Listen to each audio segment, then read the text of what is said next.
திமுக ஆட்சியில் தமிழ்நாட்டில் 207 அரசு பள்ளிகளை மூடியதும் தொழில் வளர்ச்சியில் முதன்முறையாக -58% நிலைமைக்கு கொண்டு வந்ததுதான் ஸ்டாலின் செய்த சாதனை. ஓசூரில் அன்புமணி ராமதாஸ் குற்றச்சாட்டு. தமிழகம் முழுவதும் பாட்டாளி மக்கள் கட்சியின் தலைவர் அன்புமணி உரிமை மீட்க தலைமுறையை காக்க சுற்றுப்பயணம் செய்து வருகிறார். அவருக்கு சீதாராம் நகர் பகுதியில் சிறப்பான வரவேற்பு அளிக்கப்பட்டது. இதனைத் தொடர்ந்து ஓசூர் ராம் நகரில் பொதுமக்கள் மத்தியில் அவர் பேசியதாவது: கடந்த 4 ஆண்டுகளாக மக்கள் விரோத ஆட்சியில் தமிழகத்தில் நடைபெற்று வருகிறது. தமிழ்நாட்டில் ஆட்சி மாற்றம் ஏற்பட வேண்டும் என்ற நோக்கத்திற்காக நான் நடைப்பயணம் மேற்கொண்டு வருகிறேன். தமிழகத்தில் யார் ஆட்சிக்கு வர வேண்டும் என்பதை விட யார் வரக்கூடாது என்பதில் மக்கள் தெளிவாக இருக்கின்றார்கள். 2019 ஆண்டில் 40க்கு 39 தொகுதிகளில் திமுகவிற்கு வாக்களித்து வெற்றி பெற செய்தீர்கள். 2024இல் 40க்கு 40 தொகுதிகளை திமுகவிற்கு வெற்றி பெற செய்தீர்கள். அதே போன்று சட்டப்பேரவை தேர்தலிலும் திமுகவை வெற்றி பெற செய்தீர்கள். ஆனால் கடந்த 4 ஆண்டுகளில் கள்ளச்சாராயம், கஞ்சாவும் அதிகரித்துவிட்டது. வேற எந்த மாநிலத்திலும் இது போன்ற சூழ்நிலை கிடையாது. பஞ்சாபை விட அதிகமாக தமிழகத்தில் காஞ்சா விற்பனை உள்ளது. என்னிடம் 6 மாதங்கள் ஆட்சியை கொடுத்து பாருங்கள். தமிழ்நாட்டில் ஜாதிவாரி கணக்கெடுப்பு நடத்த வேண்டும் என பாமக தொடர்ந்து வலியுறுத்தி வருகிறது. கர்நாடகாவில் கடந்த 10 ஆண்டுகளில் 2 முறை ஜாதிவாரி கணக்கெடுப்பு நடத்தி முடித்துள்ளனர். கர்நாடக முதல்வர் சித்தராமையாவை இளைஞர்களுக்கு வேலை வாய்ப்பு வழங்கிய சமூக நீதி நிலை நிறுத்தி வருகிறார். தமிழகத்தில் 4000 பள்ளிகளில் ஓராசிரியர் மட்டுமே பணியில் உள்ளனர். தமிழகத்தில் 207 பள்ளிகள் மூடும் நிலை தமிழக அரசு ஆட்சி செய்து வருகிறது. தமிழகத்தில் தொடங்கப்படும் தொழிற்சாலைகள் 75% உள்ளூர் இளைஞர்களுக்கு வேலை வாய்ப்பு வழங்கப்படும் என திமுக வாக்குறுதி அளித்தது. ஆனால் அதை நிறைவேற்ற தவறிவிட்டது. திமுக இந்திய சுதந்திரம் அடைந்து 79 ஆண்டுகளில் முதல் முறையாக தமிழ்நாட்டில் திமுக ஆட்சியில் 58% தொழில் வளர்ச்சியில் கொண்டு வந்தது தான் ஸ்டாலின் சாதனை. விவசாயத்தையும் மைனஸில் கொண்டு வந்ததுதான் சாதனை என குற்றம் சாட்டினார். இந்த நிகழ்ச்சிக்கான ஏற்பாட்டினை மாவட்ட செயலாளர் கோவிந்தராஜ் செய்திருந்தார். இந்த நிகழ்வின் போது பசுமை தாயகம் மாநில துணை செயலாளர் முனிசேகர், மாநில செயற்குழு உறுப்பினர் பை வெங்கடேசன், மாவட்ட தலைவர் திரு முனிராஜ், மாவட்ட செயலாளர் சத்யகுமார், நகர செயலாளர் விஜயகுமார், துணைத் தலைவர் பார்த்தசாரதி, நகர துணை செயலாளர் கவி பார்த்திபன், மாவட்ட துணை செயலாளர் சின்னசாமி, மோட்டார் பள்ளி சதீஷ், இளைஞர் அணி குப்பன், பிரபு, சேகர், முருகேஷ், முருகன், முனுசாமி, சசிகுமார், சக்திவேலு, முருகேசன், அழகேசன், ஜெகநாதன், வாசுதேவன், செந்தில், காதர் பாஷா, ஊடக பிரிவு மாதேஸ்வரன், அக்னி அருள், வன்னியர் சங்கம் குண்டா சண்முகம், ஒன்றிய தலைவர் சக்திவேல் உட்பட பலர் உடனிருந்தனர். ஓசூரிலிருந்து செய்தியாளர் செல்வமுடன் ராமச்சந்திரன். வியாபார பெருமக்கள், விவசாய பெருமக்கள், ஊடக நண்பர்கள், காவல்துறை நண்பர்கள், என் உயிரிடும் மேலான அன்பு பாட்டாளி சொந்தங்களே, பணிவான வணக்கங்கள். நல்லா இருக்கீங்களா? நல்லா இருக்கீங்களாமா? என்னுடைய சகோதரிகள், என்னுடைய தங்கைகள், தாய்மார்கள் அதிக எண்ணிக்கையிலே வந்திருக்கிறீர்கள். அதிலும் குறிப்பாக நம்முடைய இஸ்லாமிய சகோதரிகள், சகோதரர்கள் அதிக எண்ணிக்கையில் காலகாலமாக திமுக இஸ்லாமிய சமுதாயத்தை சார்ந்த சகோதரர்கள், சகோதரிகளை ஏமாற்றி வருகிறது. பட்டியலின சமுதாயத்தை சார்ந்தவர்களையும் ஏமாற்றி வருகிறது. வன்னியர் சமுதாயத்தை சார்ந்தவர்களையும் ஏமாற்றி வருகிறது. அடக்கப்பட்ட, ஒடுக்கப்பட்ட பின்தங்கிய சமுதாயங்கள் அத்தனையும் திமுக தொடர்ந்து ஏமாற்றி வருகிறது. இது ஏதோ நான் விமர்சனம் செய்ய வேண்டும் என்று நான் சொல்லவில்லை. என்னிடம் புள்ளி விவரங்கள் இருக்கிறது. திமுகவை அகற்ற வேண்டும், 4.5 ஆண்டு காலம் தமிழ்நாட்டிலே ஒரு கொடுங்கோல் ஆட்சி, மக்கள் விரோத ஆட்சி, சாராய ஆட்சி, கஞ்சா ஆட்சி, பெண்களுக்கு எதிரான ஒரு ஆட்சி, திமுக ஆட்சி நடந்து கொண்டிருக்கிறது. இதை வீட்டுக்கு அனுப்புகின்ற காலம் நேரம் வந்துவிட்டது.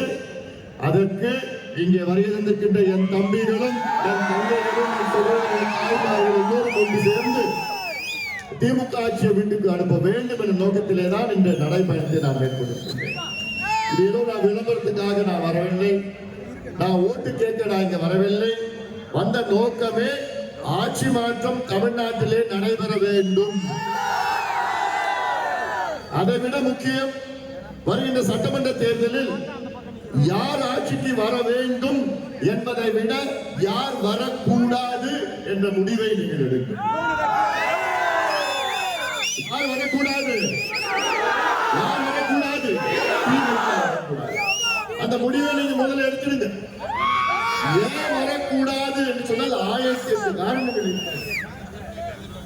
நான் 4.5 ஆண்டு காலம் திமுகவுக்கு நீங்கள் வாய்ப்பு கொடுத்தீர்கள்.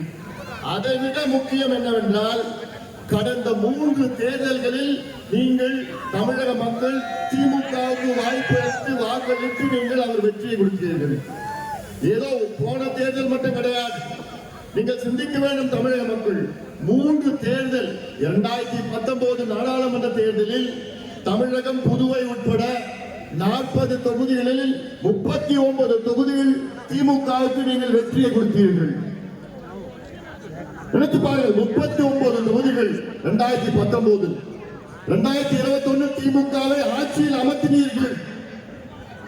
2024 நாடாளுமன்ற தேர்தலில் 40க்கு 40 தொகுதிகள் திமுகவுக்கு வெற்றியை கொடுத்தீர்கள். ஆனால் உங்களுக்கு கிடைத்தது என்ன? துரோகம், கஞ்சா, சாராயம், பெண்களுக்கு எதிரான ஒரு சூழல்.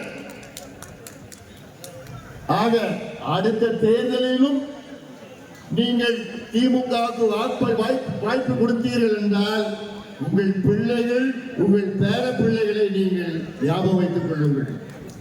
உங்களுடைய பிள்ளைகள் எதிர்காலம், உங்கள் பேர பிள்ளைகள் எதிர்காலம் இந்த கட்சி, ஜாதி, மதம், இனம், மொழி, அந்த கட்சியா, இந்த கட்சியா, இந்த ஜாதியா, அந்த சமுதாயமா, அந்த மதமா, அதெல்லாம் நான் பேசல. நினைங்க, நீங்க ஞாபகம் வச்சுக்க. தமிழக மக்கள், குறிப்பாக பெண்கள், பெற்றோர்கள், தாய்மார்கள், இன்னைக்கு இந்தியாவிலேயே அதிக சாராயம், மது விற்பனை செய்கின்ற மாநிலம் தமிழ்நாடு.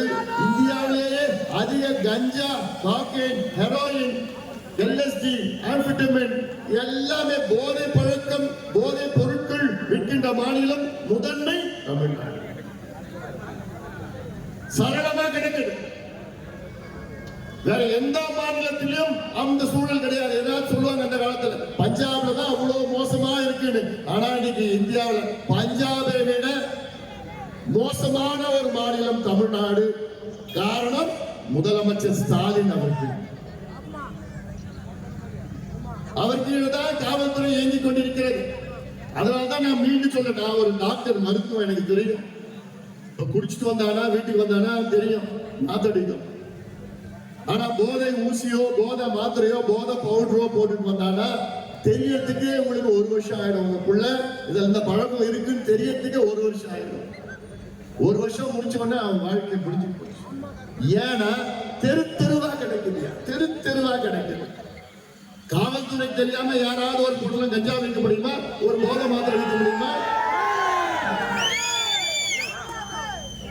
சாதாரணமா இதை அகற்றல. எங்ககிட்ட ஆட்சி மட்டும் இருந்ததுன்னா 6 மாதம் வேண்டாம், எனக்கு 6 நாள்ல தமிழ்நாட்டில் ஒரு சொட்டு சாராயம் இல்லாம, ஒரு சூழலை என்னால உருவாக்க முடியும்.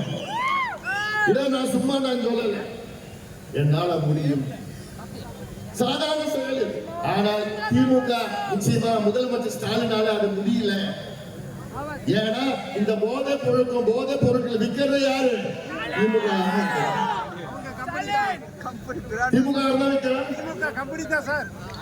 அதனால இதையெல்லாம் நீங்கள் சிந்தித்து பாருங்கள். ஏதோ நான் திமுக கிட்ட வந்து நான் குறை சொல்லணும் அப்படிதான் அந்த கூட்டம் நடக்கல. புள்ளி விவரமா நான் சொல்றேன். இன்னைக்கு சமூக நீதிக்கும் திமுகவுக்கும் சம்பந்தம் இல்லை. விவசாயத்திற்கும் திமுகவுக்கும் சம்பந்தம் இல்ல, சிறுபான்மை சமுதாயத்திற்கும் திமுகவுக்கும் சம்பந்தம் இல்ல, எல்லா இடஒதுக்கீடுக்கும் திமுகவுக்கும் சம்பந்தம் இல்ல, தொழிலாளர்களுக்கும் திமுகவுக்கும் சம்பந்தம் இல்ல, அரசு ஊழியர்களும் ஆசிரியர்களுக்கும் திமுகவுக்கும் சம்பந்தம் இல்ல, இளைஞர்களுக்கும் திமுகவுக்கும் சம்பந்தம் இல்ல. நேற்று ஸ்டாலின் அவர்கள் தருமபுரியில பேசுறாரு. என்ன பேசுறாரு? நாங்கள் வாக்குறுதியை 98 விழுக்காடு நிறைவேற்றி விட்டோம். எவ்வளவு பெரிய ஒரு பொய்! தமிழ்நாடு விட்டு இந்த மாவட்டம் எடுத்துங்க, கிருஷ்ணகிரி மாவட்டம் எடுத்துங்க.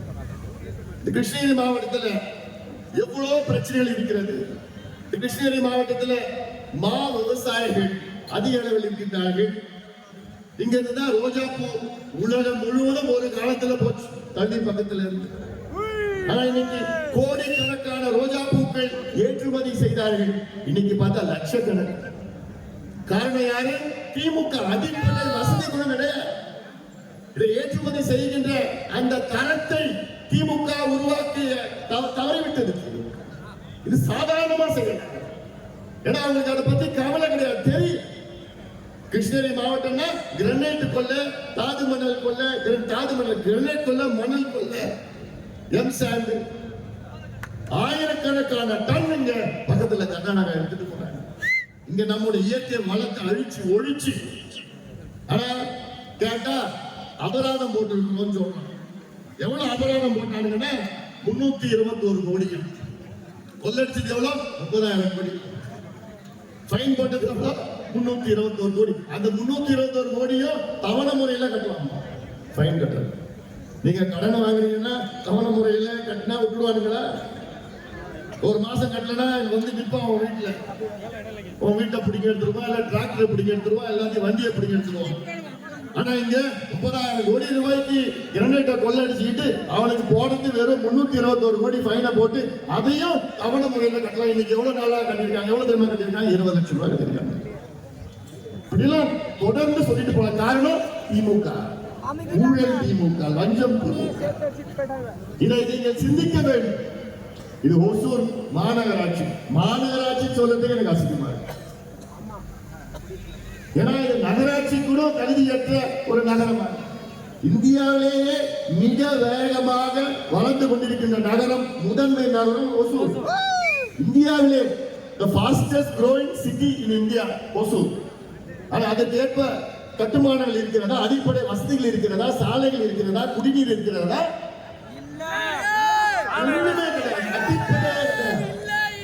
காரணம் திமுக. உங்களுக்கு நிர்வாகம் தெரியல, விட்டுட்டு போவையா, எங்க கிட்ட விடுங்கயா. தமிழக மக்கள் ஒரு வாய்ப்பு கொடுத்து பாருங்க. இப்ப பார்த்தாலும் டிராமா நடிச்சுக்கிட்டு, நாடகம் நடிச்சுக்கிட்டு, முதலமைச்சர் காலையில் வருவாரு, ஒரு 2 மணி நேரம் காட்சி கொடுப்பார். Action take cut camera. என்ன நடக்குது? பொய்ய சொல்லி சொல்லி சொல்லி நாங்க நிறைவேற்றிட்டோம். யாரியா? 1,30,00,000 இளைஞர்கள் படித்தலையில் வேலை இல்லையா? நீங்க ஆட்சி வருவதற்கு முன்பு என்ன சொன்னீங்க? நாங்கள் ஆட்சி வந்தவுடன் 50 லட்சம் தனியார் நிறுவனங்களில் வேலை வாய்ப்பை உருவாக்குவோம். 50 லட்சம் பேருக்கு வேலை கொடுப்போம். எத்தனை பேர் வேலை கொடுத்தீங்க?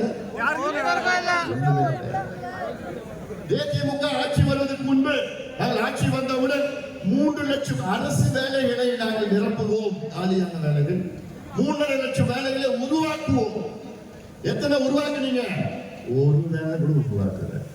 எத்தனை நிரப்புனீங்க? 44,000 பேர். அந்த 44,000ல 15,000 பேர் வந்து தற்காலிகம். அவங்க சொன்னது ஒன்றை கூட செய்யாத திமுக ஆட்சியில இருக்கணுமா? வரணுமா? மீண்டும் வரவே கூடாது. ஏன்னா இவங்க செய்யறது சாதாரண துரோகம் கிடையாது. அத்துணை வர்க்கத்திற்கும், அத்துணை உழைக்கின்ற வர்க்கத்திற்கும் துரோகம் செய்த திமுக வீட்டுக்கு அனுப்ப வேண்டும். போவீங்க. இவர்கள் ஆட்சி செய்கின்ற தகுதியற்றவர்கள், தகுதி இழந்தவர்கள். ஆனா என்ன பண்ணுவாங்க? நாங்கள் தான் சிறுபான்மை மக்களுக்கு பாதுகாப்பு. என்ன பண்ணுங்க? என்ன செய்ய? குடிப்பதற்கு தண்ணீர் கிடையாது, நிர்வாகம் கிடையாது, நிர்வாக சீர்கேடு, பட்டா கிடையாது. எவ்வளோ காலமா வாழ்ந்து கொண்டிருக்கின்ற மக்களுக்கு அடிப்படை தேவைகள் அதை வசதி இல்லாத இந்த ஆட்சி கொடுங்கோல் திமுக ஆட்சியை அகற்றுவோம் என்று எல்லோரும் உறுதியேற்க வேண்டும் என்று உங்களை பணியோடு பாசத்தோடு உரிமையோடு நான் கேட்டுக்கொள்கின்றேன். நீங்கள் எந்த நேரத்திலே இதை ஏதோ மீண்டும் சொல்கின்றேன், இங்கு வந்த நோக்கமே திமுக ஆட்சி அகற்ற வேண்டும் என்றுதான் இந்த நடைபெறுகின்ற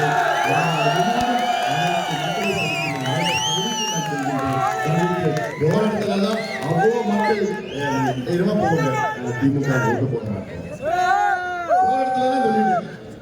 அதனால இதை நீங்கள் மனதிலே ஏற்றி ஒரு ஆட்சி மாற்றத்தை நீங்கள் நடத்த வேண்டும். குறிப்பாக என் தம்பிகளும் என் தங்கைகளும் என் சகோதரர்களும் அனைவரும் சேர்ந்து ஆட்சி மாற்றத்தை நீங்கள் கொண்டு வாருங்கள் என்று அன்போடு நிகழ்ச்சி மிக சிறப்பாக நடத்தி கொண்டிருந்த கோவிந்தராஜ் அவர்கள் சீனிவாசன் அனைத்து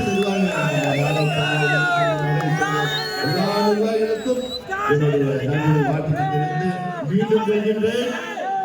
இது முக்கியமான ஒரு கட்டம். இந்த 6 மாதத்தில் தமிழ்நாடு சட்டமன்ற தேர்தல். இந்த தேர்தலிலே இந்த திமுக ஆட்சியை வீட்டுக்கு அனுப்ப வேண்டும். அதற்கு நீங்கள் எல்லாரும் உறுதியேற்க வேண்டும். திமுகவை வீட்டுக்கு அனுப்புவோம். திமுகவை வீட்டுக்கு அனுப்புவோம். நம்முடைய உரிமைகளை வீட்டுக்கு அனுப்புவோம். உரிமைகளை வீட்டுக்கு அனுப்புவோம். மாநில இளைஞர் சங்க துணைத் தலைவர்